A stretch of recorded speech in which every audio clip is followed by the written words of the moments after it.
Last week we talked about Proverbs 5:21 and how God sees everything and sees all our path, but still loves us. This week, actually, I want to talk to you about Proverbs chapter 5, verses 22 and 23. And some of this stuff, I'm just giving you my thoughts and some things that I feel like God pins me down with or makes me think about. The thing that He made me look at as I read this passage I'm going to read to you is actually these glasses.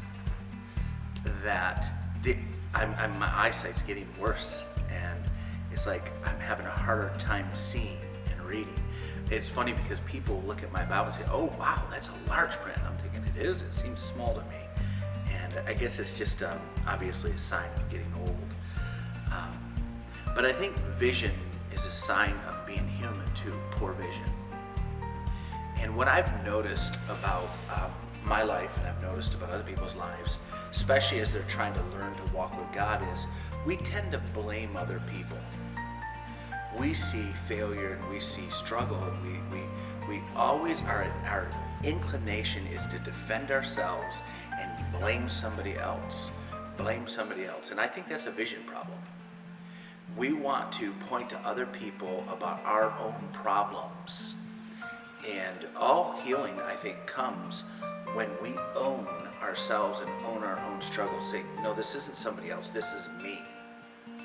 And, in our passage that we're kind of looking at over the last 3 weeks, really, Proverbs, it's like God saying, hey, pay attention to me, turn your ear to me, seek me.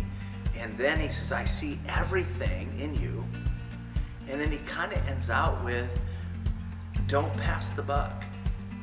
Know that it's you. It's not somebody else is why you're struggling. Let me read it to you. Maybe you'll get something different out of it, but I just think it's so powerful. I need these glasses, right? 22, he says, the evil deeds of the wicked ensnare them. The cords of their sins hold them fast. For lack of discipline, they will die, led astray by their own great folly. That's what kind of got me. Led astray by their own great folly.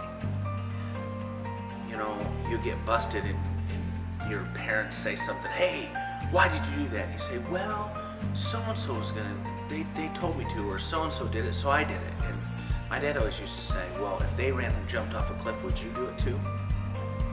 And a lot of that was built out of him wanting me to own my own stupid, if you will. And I think the Bible is clear about it, that we go to destruction because of our own folly, our unwillingness to turn our ear to God and pay attention to His decrees, our own desire to hide our darkness, our paths that we know are wrong that we're walking down. At the end of the day, you got to know that you have a choice. You can choose to walk with God, or you can choose to walk to destruction, but that's you choosing that. I hope you'll think about that today. Thanks.